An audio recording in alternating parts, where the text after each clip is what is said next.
भारतीय संसद में शामिल होते हैं तो कौन कौन शामिल होते हैं? राष्ट्रपति, लोकसभा और राज्यसभा। हम जानते हैं अनुच्छेद 52 में एक राष्ट्रपति होगा। अनुच्छेद अ, अनुच्छेद 79 में एक क्या होगी? संसद होगी, जिसमें अनुच्छेद 80 में राज्यसभा होगी, अनुच्छेद 81 में लोकसभा होगी। तो इस प्रकार भारत में एक संसद में राष्ट्रपति, लोकसभा और राज्यसभा होगी। ये किसमें है? अनुच्छेद 79 में। नेक्स्ट आते हैं वार्षिक वित्तीय विवरण, जिसे बजट के भाग के रूप में प्रस्तुत किया जाता है। भारतीय संविधान के किस अनुच्छेद के अंतर्गत आता है? तो ये अनुच्छेद 112 के अंतर्गत आता है। नेक्स्ट आते हैं भारतीय संविधान का अनुच्छेद 84 संसद की सदस्यता के लिए योग्यता निर्धारित करता है। नेक्स्ट आते हैं निम्नलिखित में से किस वर्ष भारत की संसद द्वारा आपराधिक प्रक्रिया विधेयक पारित किया गया था? तो ये किया गया था 2022 में। नेक्स्ट आते हैं भारतीय संविधान के अनुसार निम्नलिखित में से किस मामले में कानून बनाने का अधिकार केवल केंद्रीय विधायिका को है? तो हम जानते हैं कृषि तो राज्य भी बना सकता है, तो केवल केंद्र को है, तो ये है डाक एवं तार पे। ऑप्शन डी दिया हुआ है। देखिए भारतीय संविधान में 7वीं अनुसूची के तहत विधायी विषयों को तीन सूचियों में बांटा गया है: संघ सूची, राज्य सूची और समवर्ती सूची। ये मैं आपको पूर्व वाली वीडियो में पढ़ा चुका हूँ, आपने नहीं देखे हो तो प्लेलिस्ट में जाकर देख सकते हो। आगे आते हैं उच्च न्यायालय के क्षेत्राधिकार को किसी केंद्र शासित प्रदेश तक बढ़ाने या उससे बाहर करने का अधिकार किसके पास होता है? तो ये कानून द्वारा संसद के पास होता है। नेक्स्ट आते हैं एक प्रस्तावित विधायी कानून का मसौदा क्या कहलाता है? विधेयक कहलाता है। नेक्स्ट आते हैं और ये विधेयक बनता कैसा है? तो देखिए विधेयक एक प्रस्तावित विधायी कानून का मसौदा होता है। संसद के किसी भी सदन में कोई भी विधेयक को पेश कर सकता है। इसे लोकसभा में पारित होने के बाद उसे राज्यसभा में भेजा जाता है। दोनों सदनों द्वारा पारित विधेयक राष्ट्रपति की स्वीकृति के बाद कानून बन जाता है। वार्षिक वित्तीय विवरण भारतीय संविधान के किस अनुच्छेद के तहत तैयार किया जाता है? तो ये अनुच्छेद 112 के तहत तैयार किया जाता है। इनमें से कौन भारतीय संसद का हिस्सा नहीं है? तो विधान परिषद भारतीय संसद का हिस्सा नहीं है। हम जानते हैं अनुच्छेद 79 में एक संसद का उल्लेख किया गया है, जिसमें राष्ट्रपति, राज्यसभा और लोकसभा को समाहित किया गया है। विधान परिषद और विधानसभा ये राज्यमंडल के भाग होते हैं। भारतीय संविधान के गणतांत्रिक होने का कारण क्या है? तो क्या कारण है?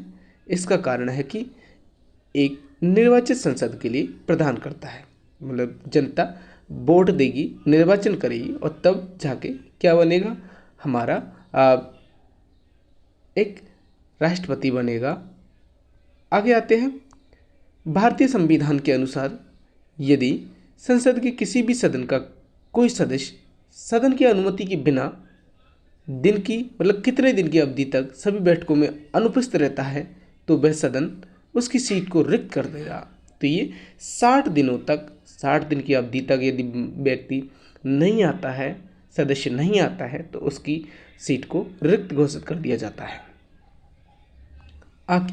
आगे आते हैं निम्नलिखित में से कौन सा भारतीय संसद का एक अंग नहीं है? तो हम जानते हैं राज्य विधानसभाएं नहीं है, ये राज्य मंडल का है। निम्नलिखित में से कौन सरकारी विधेयक को पेश कर सकता है?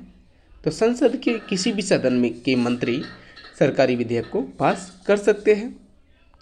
नेक्स्ट आते हैं स्वतंत्र भारत की पहली निर्वाचन संसद कब से अस्तित्व में आई? तो कब से अस्तित्व में आई? तो ये 1952 में पहली बार अस्तित्व में आई। देखिए 1951-52 में क्या हुआ? निर्वाचन हुआ था। देखिए भारतीय संविधान के तहत प्रथम आम चुनाव सन 1951-52 में संपन्न हुए तथा प्रथम निर्वाचित संसद सन 1952 में अस्तित्व में आई। निम्नलिखित के लिए उल्लेखनीय है कि प्रथम लोकसभा का गठन 17 अप्रैल 1952 को हुआ तथा 3 अप्रैल 1952 को प्रथम राज्यसभा का गठन किया गया था। संसद के दो क्रमिक सत्रों के बीच अधिकतम कितना अंतराल होता है? तो ये अधिकतम 6 माह का हो सकता है। देखिए थोड़ा सा इसके बारे में देख लीजिए। संसद के दो सत्रों के बीच अधिकतम 6 महीनों का अंतराल होता है, अर्थात संसद के सत्र को कम से कम वर्ष में 2 बार बुलाया जाना चाहिए। संसद के सत्र के संबंध में संविधान के अनुच्छेद 85 में प्रावधान किया गया है। भारत में कोई भी निश्चित संसदीय कैलेंडर निर्धारित नहीं किया गया। सामान्य एक वर्ष में संसद के 3 सत्र होते हैं। कौन कौन से याद रखना, ऐसा भी पूछा जाता है कौन सा सत्र नहीं होता। तो एक बजट सत्र सबसे लंबा होता है, मानसून सत्र और शीतकालीन सत्र। ये 3 सत्र होते हैं, बजट सत्र, मानसून सत्र और शीतकालीन सत्र। क्रम से भी पूछा जा सकता है, पहला कौन सा आता है, बजट सत्र आता है, इसके बाद कौन सा आता है, मानसून सत्र आता है, और इसके बाद कौन सा आता है, शीतकालीन सत्र आता है। एक पूछा जाता है ग्रीष्म सत्र भी और रख देते हैं, कौन सा, ग्रीष्म और रख देते हैं, तो ये नहीं होता है। तो कितने होते हैं, केवल 3 ही होते हैं, बजट सत्र, मानसून सत्र और शीतकालीन सत्र। सबसे लंबा बजट सत्र होता है। नेक्स्ट आते हैं, पहला लोकपाल विधेयक भारत की संसद में कब पेश किया गया था? तो ये 1968 में पेश किया गया था पहला लोकपाल विधेयक।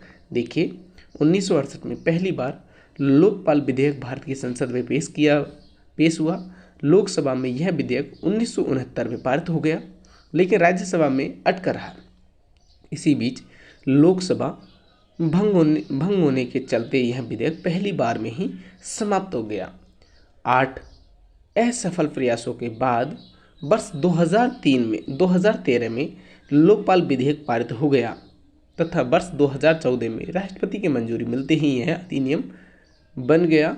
लोकपाल में एक अध्यक्ष और अधिकतम 8 सदस्य होंगे। 8 सदस्यों में से एक न्यायिक पृष्ठभूमि से और आधे सदस्य अनुसूचित जनजाति से, पिछड़ी जाति से और अल्पसंख्यकों से तथा महिलाएं से होंगे। वर्तमान में 13 मार्च 2019 से जस्टिस पिनाकी चंद्र घोष को भारत का पहला लोकपाल विधेयक नियुक्त किया गया। भारतीय नागरिकता प्राप्त करने की शर्तें निर्धारित करने के लिए सक्षम प्राधिकारी कौन है? तो ये कौन है? संसद है। देखिए भारतीय संविधान का अनुच्छेद 11 यह तय करता है कि भारतीय नागरिकता अर्जित करने या त्यागने की समस्त विधि निर्माण किसके पास है? संसद के पास होगी। यह अधिकार किसके पास होगा? संसद के पास होगा। किसी संविधान संशोधन अधिनियम द्वारा लोकसभा की सीटों की संख्या 225 से बढ़ाकर 245 की गई। तो किस संविधान संशोधन द्वारा? तो ये बढ़ाई गई थी अनुच्छेद 31वें संविधान संशोधन 1973 द्वारा लोकसभा की सीटें 525 से बढ़ाकर 545 की गई। तो याद रखें आप, 525 से बढ़ाकर 545 की गई। ये 31वें संविधान संशोधन अधिनियम 1973 में बढ़ाई गई थी। याद रखना, भारत का संविधान अधिनियम 1973 के द्वारा लोकसभा के सदस्यों की संख्या 525 से 545 कर दी गई। यह केंद्र शासित प्रदेशों का प्रतिनिधित्व 25 से घटाकर 20 कर दिया गया। पहला केंद्र शासित प्रदेशों को 25 सीटें दी जाती थी, अब 20 दी जाती है। भारतीय संविधान का संशोधन संविधान में परिवर्तन करने की प्रक्रिया है जो संसद द्वारा किए जाते हैं। संसद के वर्तमान सत्र के निष्कासन को स्थगन कटौती कहते हैं। वर्तमान सत्र के निष्कासन को क्या कहते हैं? स्थगन कहते हैं। देखिए संसद के वर्तमान सत्र के निष्कासन को स्थगन प्रस्ताव कहते हैं। स्थगन प्रस्ताव पेश करने का मुख्य उद्देश्य किसी अविलंबनीय लोक महत्व के मामले की ओर सदन का ध्यान आकर्षित करना है। जब इस प्रस्ताव को स्वीकार कर लिया जाता है तब सदन अविलंबनीय लोक महत्व के निश्चित मामले पर चर्चा करने के लिए सदन का नियमित कार्य रोक देता है। नेक्स्ट क्वेश्चन, भारतीय संविधान के अंतर्गत वैधानिक सत्ता का अधिकार किसे प्राप्त है? ये संसद को प्राप्त है। नेक्स्ट आते हैं, भारत में किस वर्ष खाद्य सुरक्षा और मानक अधिनियम पारित किया गया था? तो ये 2006 में पारित किया गया था। नेक्स्ट आते हैं, निम्नलिखित में से कौन सा दिवालिया व्यय शोधन क्षमता संविधान अध्यादेश 2018 की विशेषताओं में से एक है?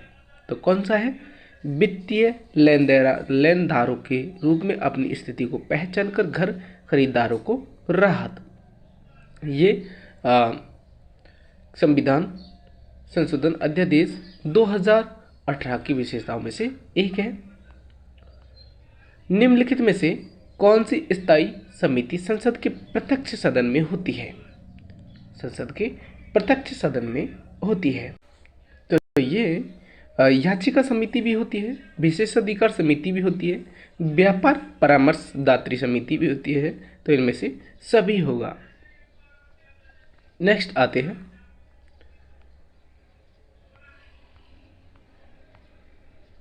किसे केंद्रीय मंत्रालय के तहत नवोदय विद्यालय समिति और केंद्रीय विद्यालय संगठन स्वायत्त निकाय है? तो ये मानव संसाधन विकास मंत्रालय। नेक्स्ट आते हैं, ओबीसी वर्ग में क्रीमी लेयर की पहचान करने के लिए नियुक्त समिति का नाम क्या था, जिसने 1993 में अपनी रिपोर्ट प्रस्तुत की और उसे स्वीकार कर लिया गया? तो ये रामनंदन समिति। क्या नाम था? रामनंदन समिति था। नेक्स्ट आते हैं, याद रखना, ओबीसी वर्ग में क्रीमी लेयर की पहचान करने के लिए नियुक्त 3 सदस्यीय समिति रामनंदन समिति 1992 में बनी थी, जिससे 1993 में अपनी रिपोर्ट प्रस्तुत की और उसे स्वीकार कर लिया गया। भारत के पहले उप प्रधानमंत्री कौन थे और वह किस राजनीतिक दल के थे? पहले उप प्रधानमंत्री पूछे हैं, तो कौन से थे?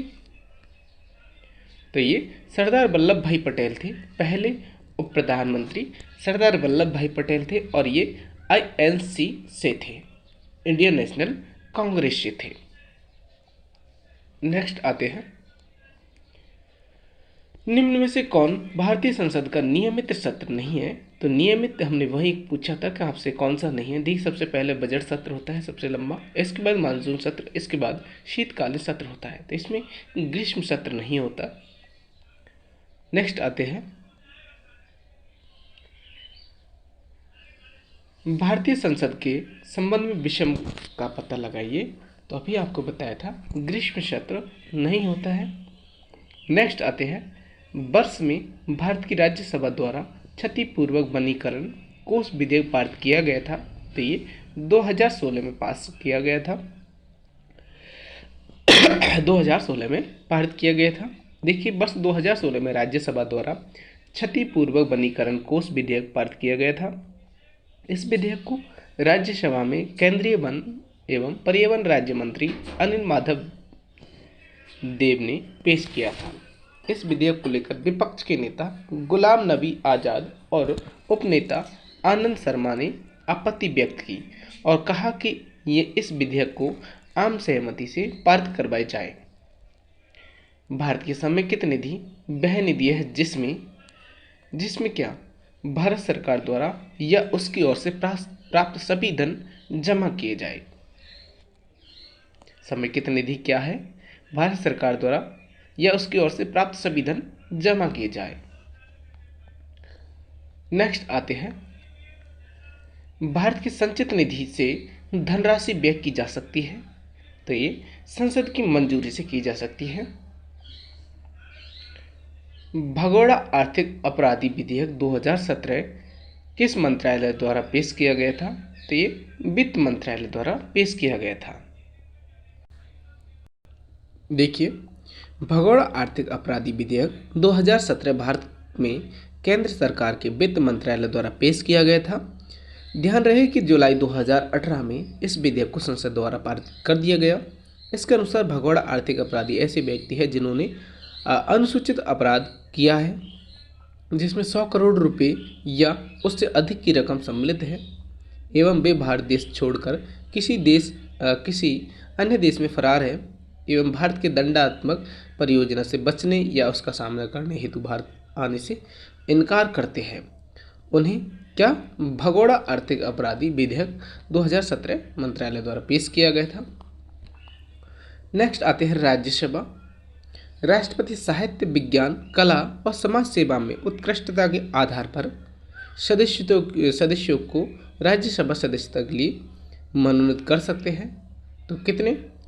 12 सदस्यों को राष्ट्रपति राज्यसभा में मनोनीत कर सकते हैं। भारतीय संविधान के अनुच्छेद 80 के अनुसार भारत में राज्यसभा में अधिकतम सदस्य संख्या कितनी हो सकती है? तो अधिकतम 250 हो सकती है। नेक्स्ट देखिए 223 में तो आपको पता है अभी फिलहाल कितनी है? 245 संख्या है वर्तमान में, जिसमें से 233 निर्वाचित है और 12 सदस्य मनोनीत है। नेक्स्ट क्वेश्चन, राज्यसभा के बारे में सही कथन का चयन करिए। तो राज्यसभा के लिए सही कथन का चयन है, इसे संसद का उच्च सदन कहा जाता है और यह कभी भी भंग नहीं हो सकता। नेक्स्ट आते हैं राज्यसभा का पदेन सभापति कौन होता है? तो ये भारत के राष्ट्रपति, भारत के उपराष्ट्रपति ही भारत के राज्यसभा के पदेन सभापति होते हैं। कौन होते हैं? भारत का उपराष्ट्रपति। याद रखना, भारत का उपराष्ट्रपति राज्यसभा का पदेन सभापति होता है। भारत में राष्ट्रपति के बाद उपराष्ट्रपति का पद कार्यकारिणी है। दूसरा सबसे बड़ा पद होता है। भारत के उपराष्ट्रपति का पद अमेरिकी उपराष्ट्रपति की तर्ज पर तैयार किया गया है। भारतीय संविधान के अनुच्छेद 63 में उपराष्ट्रपति पद का उल्लेख है। राज्यसभा में भारत के राष्ट्रपति द्वारा कितने सदस्यों को मनोनीत किया जा सकता है? तो ये 12 सदस्यों को मनोनीत कर सकता है राष्ट्रपति। राज्यसभा के संबंध में निम्नलिखित में से कौन सा कथन सही है? तो कौन सा कथन है? देखिए, प्रत्येक दूसरे वर्ष इसके 1/3 सदस्य सेवानिवृत्ति हो जाते हैं। नेक्स्ट आते हैं, और इनका कार्यकाल कितना होता है?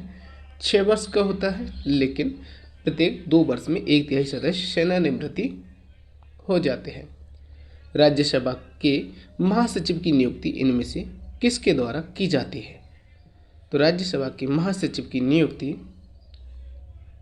राज्यसभा के सभापति करते हैं। महासचिव की नियुक्ति राज्यसभा के सभापति करते हैं। नेक्स्ट आते हैं,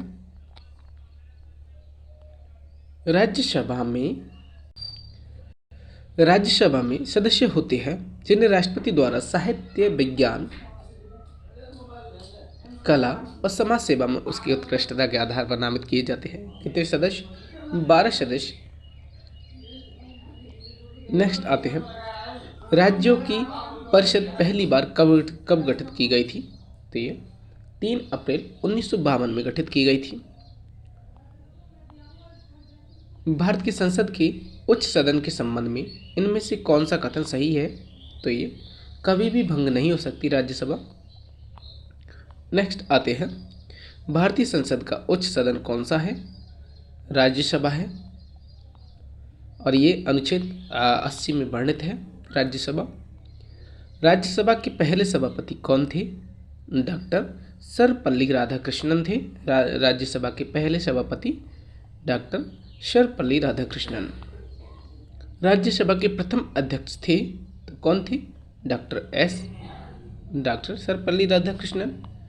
किसी धन विधेयक के लोकसभा में पारित होने के बाद राज्यसभा उस विधेयक को अधिकतम कितने दिनों के भीतर लोकसभा को लौटा सकती है? तो अधिकतम 14 दिन अपने पास रख सकती है। देखिए, संविधान के अनुच्छेद 110 में धन विधेयक को परिभाषित किया गया है तथा उसे पारित करने के लिए अनुच्छेद 109 के तहत विशेष प्रक्रिया का प्रावधान है। लोकसभा में पारित होने के उपरांत उसे राज्यसभा में विचारार्थ भेजा जाता है। 14 दिनों के अंदर उसे स्वीकृति देनी होती है, अन्यथा इसे राज्यसभा द्वारा पारित माना जाता है।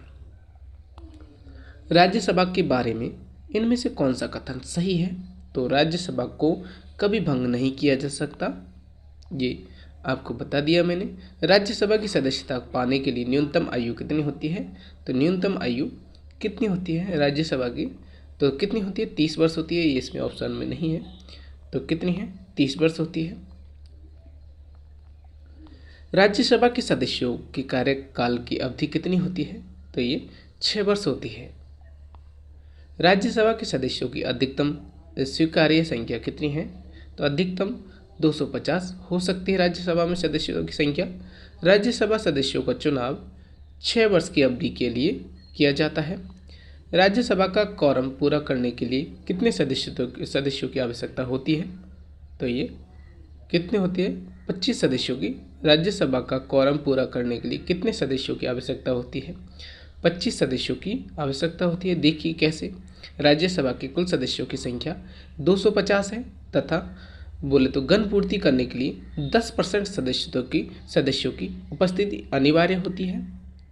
अतः quorum पूरा करने के लिए 25 सदस्यों की उपस्थिति अनिवार्य होती है। लोकसभा में गण पूर्ति के लिए 55 सदस्यों की आवश्यकता होती है, क्योंकि उसमें कितने 550 है, तो 550 का 1/10% कर दीजिए, कितना 10% कर दीजिए, तो कितना आएगा 55। राज्यसभा में कितने सदस्य होते हैं? तो राज्यसभा में 250 सदस्य हो सकते हैं। अभी फिलहाल कितने हैं? 245 है।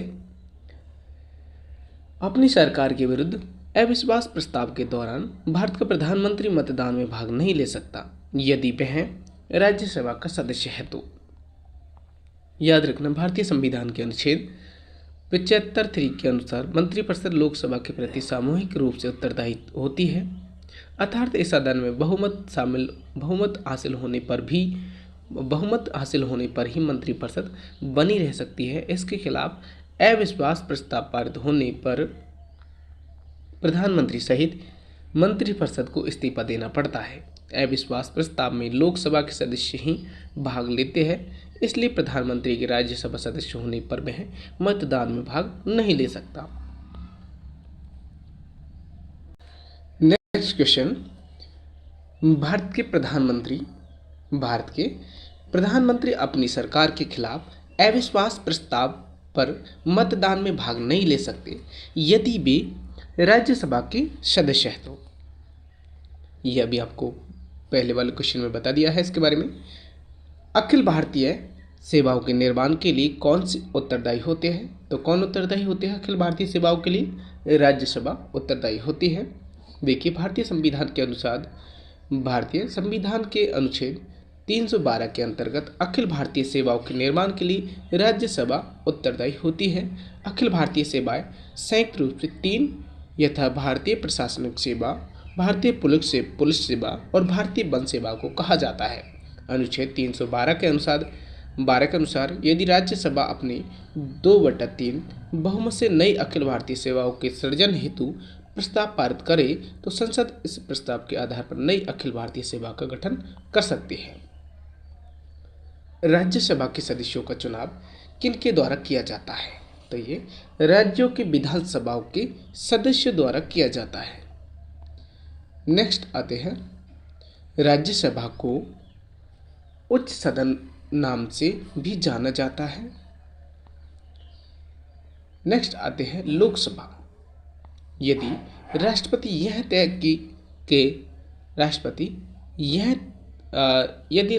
की यह राय है कि लोकसभा में आंग्ल भारतीय समुदाय का प्रतिनिधित्व पर्याप्त नहीं है तो वह लोकसभा में उस समुदाय के अनधिक सदस्य का नाम निर्देशित करेगा। तो कितने?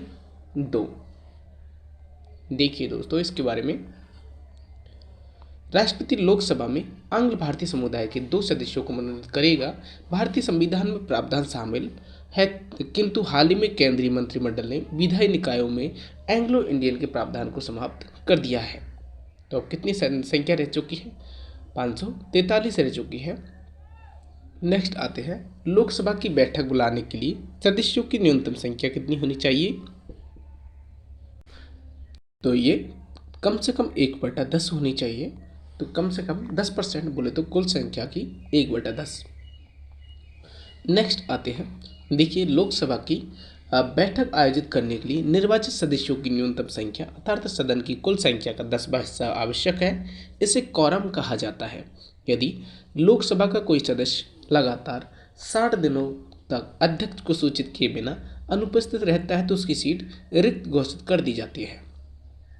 एक वर्ष में लोकसभा के कितने सत्र होते हैं? तो ये 3 सत्र होते हैं। कौन कौन से आपको बता दिए मैंने। बजट सत्र फरवरी से मई तक, मानसून सत्र ये जुलाई से अगस्त तक, और शीतकालीन सत्र नवंबर दिसंबर में। 2019 के लोकसभा आम चुनावों के बाद किस लोकसभा का गठन किया गया था? तो ये 17वीं लोकसभा का गठन किया गया था। याद रखना, पहली लोकसभा कब गठन की गई थी? 17 अप्रैल 2025 को किया गया था और इसका पहला सत्र 13 मई 1952 को प्रारंभ हुआ था। नेक्स्ट आते हैं और देखिए प्रथम लोकसभा अध्यक्ष कौन बने थे?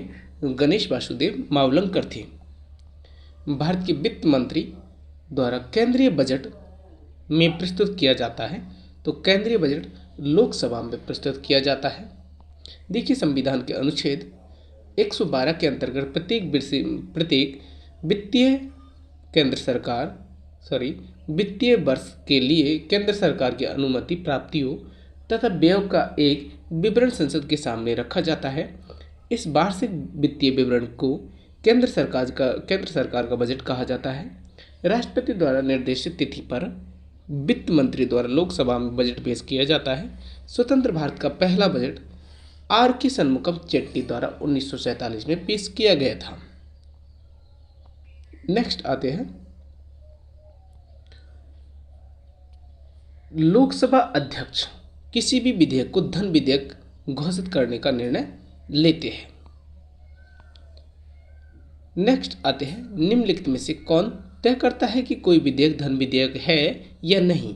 ये लोकसभा अध्यक्ष तय करते हैं कि कोई विधेयक धन विधेयक है या नहीं। लोकसभा द्वारा पारित वित्त विधेयक को कितने दिनों तक विलंबित कर सकती है? तो ये 14 दिनों तक कर सकती है। धन विधेयक को प्रस्तावित किया जाता है केवल लोकसभा में। निम्नलिखित में से किस राज्य की लोकसभा में एक से अधिक सीट है? तो ये मेघालय में, जबकि सिक्किम, मिजोरम, नागालैंड ये इनमें क्या है, एक एक सीट है। जबकि इसमें पूछा है कि एक से अधिक, तो एक से अधिक केवल एक ही राज्य में, मेघालय में। इसमें ऑप्शन के अनुसार बता रहा हूँ दोस्तों। जबकि सबसे ज़्यादा सीटें कहाँ पे हैं? उत्तर प्रदेश में है। कितनी? 80 सीटें हैं। राजस्थान में कितनी हैं? 25 सीटें हैं। और नेक्स्ट क्वेश्चन, भारतीय संसद के पहले स्पीकर कौन थे? तो पहले स्पीकर पूछा है, तो कितनी बार क्वेश्चन आ चुका है दोस्तों देखिए। तो ये पहले स्पीकर थे जीबी मावलंकर, गणेश वासुदेव मावलंकर। आगे आते हैं नेक्स्ट क्वेश्चन पे। ओम बिड़ला से पूर्व लोकसभा अध्यक्ष कौन थे? तो ये सुमित्रा महाजन थे। ओम बिड़ला से पूर्व लोकसभा अध्यक्ष सुमित्रा महाजन थे। देखिए वर्तमान में ओम बिड़ला 17वीं लोकसभा के अध्यक्ष 19 जून से अब तक है। सुमित्रा महाजन 16वीं लोकसभा की अध्यक्ष 2014 से 2019 तक रही। लोकसभा अध्यक्ष के पद पर आसीन होने वाली दूसरी भारतीय महिला, पहली कौन थी? मीरा कुमार थी। दूसरी कौन है? सुमित्रा महाजन थी। वे भारत के इंदौर लोकसभा निर्वाचन क्षेत्र से भारतीय जनता पार्टी की 16वीं लोकसभा में सांसद थी। 2014 में 16वां लोकसभा का चुनाव हुआ था।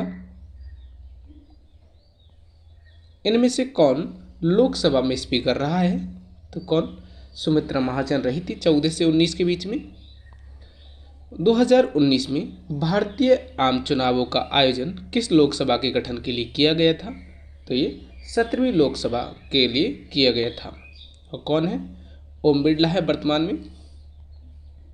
वर्तमान में किस राज्य में लोकसभा सीटों की संख्या अधिकतम है? तो किस में है? उत्तर प्रदेश में है। कितने? 80 सीटें। देखिए, राजस्थान में 25 है, गुजरात में 26 है, महाराष्ट्र में 48 सीटें हैं। लोकसभा के प्रथम आम चुनाव 1951-52 में आयोजित किए गए थे। देखिए इसके बारे में, लोकसभा के प्रथम आम चुनाव 25 अक्टूबर 1951 से 21 फरवरी 1952 के बीच संपन्न हुए थे। इस चुनाव में 489 सीटों में से 364 सीटें जीतकर भारतीय राष्ट्रीय कांग्रेस ने बहुमत हासिल किया। 489 सीटों में से 364 सीटें जीतकर भारतीय राष्ट्रीय कांग्रेस ने बहुमत हासिल किया। पंडित जवाहरलाल नेहरू लोकतांत्रिक रूप से चुने गए देश के पहले प्रधानमंत्री बने। वर्तमान में 17वीं लोकसभा कार्यरत है, जिनका कार्यकाल 2024 में पूर्ण होगा। अब 2025 है, इसमें भी अब ये 18वीं लोकसभा कार्यरत है। आगे आते हैं, लोकसभा में निर्वाचित सदस्यों की कुल संख्या कितनी है? तो ये 553 है। नेक्स्ट आते हैं, भारतीय संविधान के अनुसार अनुच्छेद 81 लोकसभा की संरचना को परिभाषित करता है, जिसमें 530 सदस्य राज्यों से तथा 20 संघ राज्य क्षेत्रों से। और वर्तमान में लोकसभा में सदस्यों की संख्या कितनी है? 245 है, लेकिन अभी 2 हटा दिए गए एंग्लो इंडियन, तो अब वर्तमान में कितनी है? 543 है। सॉरी दोस्तों, कुछ बोलने में गड़बड़ी हो जाती है, तो आप देखते रहिए। लोकसभा अध्यक्ष का चुनाव किसके द्वारा किया जाता है? तो ये लोकसभा के सभी सदस्यों द्वारा किया जाता है। इनमें से कौन दूसरी लोकसभा के अध्यक्ष थे? तो कौन थे? एम अनंत सेनम अयंगार। एम अनंत सेनम अयंगार दूसरी लोकसभा बोले तो 1956 से 62 के अध्यक्ष थे। लोकसभा के प्रथम अध्यक्ष कौन थे? गणेश वासुदेव मावलंकर थे, जिनका कार्यकाल 15 मई 1952 से 27 फरवरी 1956 तक था। लोकसभा में उन सदस्यों की कुल संख्या कितनी है जिन्हें राज्य के विभिन्न चुनाव क्षेत्रों से सीधे जनता द्वारा चुना जाता है? तो लोकसभा में कितनी है? 530 है। नेक्स्ट आते हैं, लोकसभा में केंद्र शासित प्रदेशों से अधिकतम कितने सदस्य चुने आ सकते हैं? तो कितने अधिकतम पूछा है? तो कितने? 20। आगे आते हैं, लोकसभा की अधिकतम संख्या कितनी है? लोकसभा की अधिकतम संख्या पूछा है, तो अधिक से अधिकतम 552 मतलब 552 हो सकती है। आगे आते हैं, भारत के राष्ट्रपति द्वारा लोकसभा में एंग्लो इंडियन समुदाय के कितने सदस्य मनोनीत किए जाते हैं? 2 किए जाते थे, लेकिन अभी इनको हटा दिया गया है। ये 2019 में 104वें संविधान संशोधन द्वारा एंग्लो इंडियन के पद को समाप्त कर दिया गया है। लोकसभा और राज्यसभा की संयुक्त बैठक की अध्यक्षता कौन करता है? लोकसभा का अध्यक्ष। नेक्स्ट क्वेश्चन देखिए, संविधान के अनुसार 2008 के अनुच्छेद 108 के अनुसार संसद का संयुक्त सत्र राष्ट्रपति द्वारा आहूत किया जाता है। अनुच्छेद 118 के अनुसार इस संयुक्त बैठक की अध्यक्षता लोकसभा अध्यक्ष करता है एवं उनकी अनुपस्थिति में लोकसभा उपाध्यक्ष तथा उनकी अनुपस्थिति में राज्यसभा में उपसभापति द्वारा अध्यक्षता की जाती है। 7वीं लोकसभा के कार्यवाहक अध्यक्ष कौन थे? तो कौन थे? वीरेंद्र कुमार थे। लोकसभा के कार्यवाहक अध्यक्ष पूछा है तो वीरेंद्र कुमार थे। नवगठित लोकसभा की पहली बैठक की अध्यक्षता कौन करता है? कार्यवाहक अध्यक्ष करता है। देखिए, लोकसभा की प्रत्येक कार्यवाही की अध्यक्षता स्पीकर द्वारा की जाती है। नवगठित लोकसभा की पहली बैठक में तत्काल पहले अध्यक्ष का पद रिक्त हो जाता है, इसलिए एक अस्थायी अध्यक्ष जिसे प्रो टेम स्पीकर कहा जाता है को नवनिर्वाचित सदस्यों में से चुना जाता है। प्रोटेम स्पीकर नवनिर्वाचित सदस्यों को शपथ दिलाता है तथा नवगठित लोकसभा की पहली बैठक की अध्यक्षता करता है। नए अध्यक्ष के निर्वाचन होने के बाद प्रोटेम स्पीकर का पद समाप्त हो जाता है। नेक्स्ट आते हैं, लोकसभा की पहली महिला स्पीकर के रूप में किसे नियुक्त किया जाता है? तो लोकसभा की पहली महिला कौन थी? मीरा कुमार थी। नेक्स्ट आते हैं, देखिए भारत की पहली महिला लोकसभा अध्यक्ष 2009 से 2014 के बीच में मीरा कुमार को जाना जाता है। ये लोकसभा अध्यक्ष बनने से पूर्व 5 बार लोकसभा की सदस्य रह चुकी थी।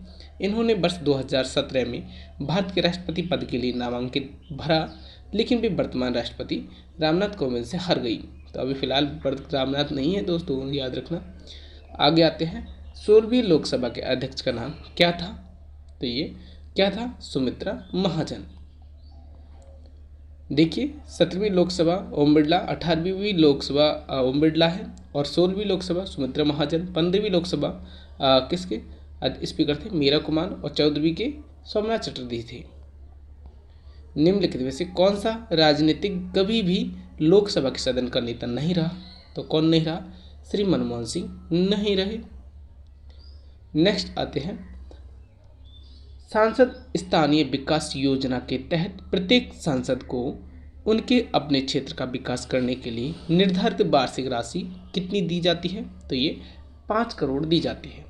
सांसद स्थानीय विकास योजना के तहत प्रत्येक सांसद को उनके अपने क्षेत्र का विकास करने के लिए निर्धारित राशि 5 करोड़ दी जाती है।